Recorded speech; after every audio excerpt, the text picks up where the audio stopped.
আসসালামু আলাইকুম রহমতুল্লাহ বরকাত। আমি ডক্টর এইচ.এম. ওমর ফারুক, চন্দ্রগঞ্জ পশ্চিম বাজার, লক্ষ্মীপুর, বাংলাদেশ। বন্ধুরা, আমি একটি ক্রিটিক্যাল বিষয় শেয়ার করতে চাচ্ছি। আমার এই পেশেন্ট রিমা, বয়স হলো তার এখন 9 বছর চলছে। তো তার বড় ধরনের একটা প্রবলেম ছিল। দেখি তো, এই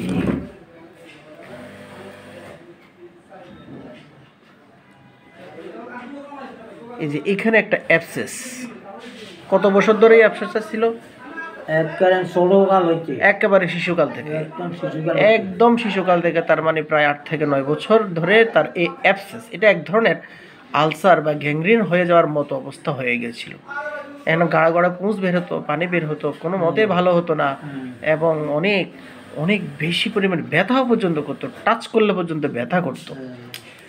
চিকিৎসা হয়েছে প্রচুর, এলোপ্যাথিক লাইনের অ্যান্টিবায়োটিক, ক্রিম, মলম, অয়েনমেন্ট, এগুলো দিয়ে প্রচুর চিকিৎসা হয়েছিল। তো আমি ওষুধ করেছি 2 টাইমস, মাত্র 2 বার। প্রথমবার ওষুধ দিয়েছিলাম হিস্ট্রিগুলো দেখে। এই যে আমি এত কথা বলতে চাচ্ছি না, এখন সময় খুবই শর্ট।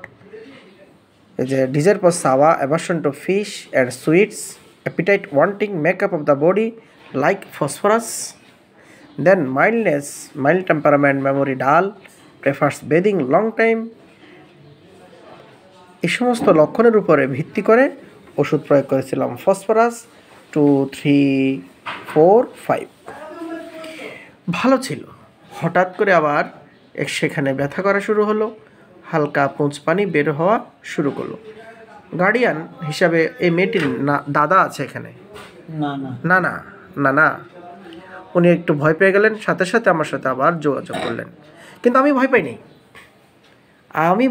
আমি ভয় পাওয়ার লোক নয়, কারণ আমি ডাক্তার। আমি যদি ভয় পেয়ে যাই, আমার রোগী কী করবে? আমার ওষুধের উপর ওভার কনফিডেন্স ছিল, কারণ যে মেডিসিন রুট থেকে কাজ করা শুরু হয় 8 থেকে 9 বছরের পুরাতন একটা abscess like ulcer and gangrene, তাহলে যখন আমি দেখলাম যে ফসফরাস কাজ করছে, তাহলে আমি ফসফরাসের উপরে ওভার কনফিডেন্স রাখলাম। আমি ওষুধ পর্যন্ত চেঞ্জ করি না।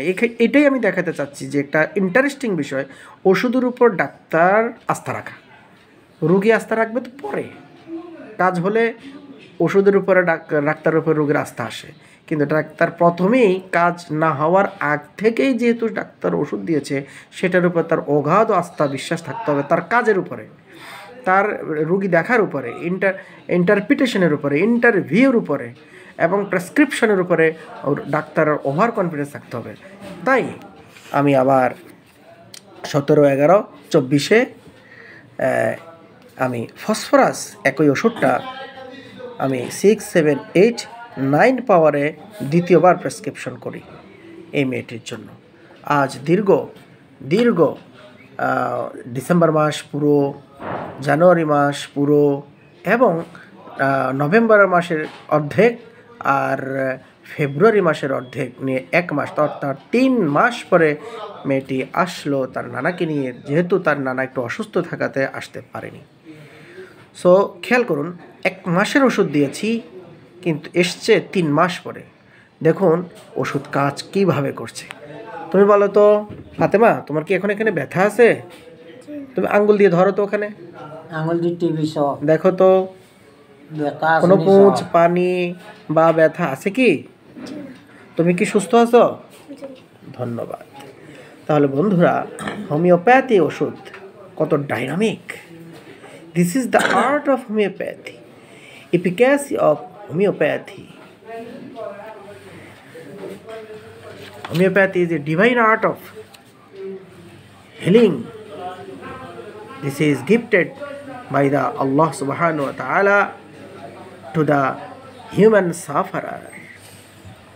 তাহলে আমি আরেকটা যে বিষয় এখানে বোঝাতে চাচ্ছি, treat the patient not the disease, treat the patient not the disease. রোগ নয় রোগীকে দেখো, এই কথা যে স্যার বারবার বলে, এটা আবারও প্রমাণিত হলো।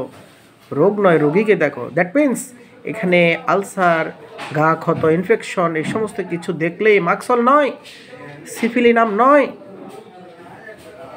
বা এরকম physical makeup, lean thin emaciated narrow chest দেখে টিউবারকুলিনাম বোবিনাম নয়, আপনাকে অবশ্যই treat the patient not the disease এর আলোকেই রুগী দেখতে হবে।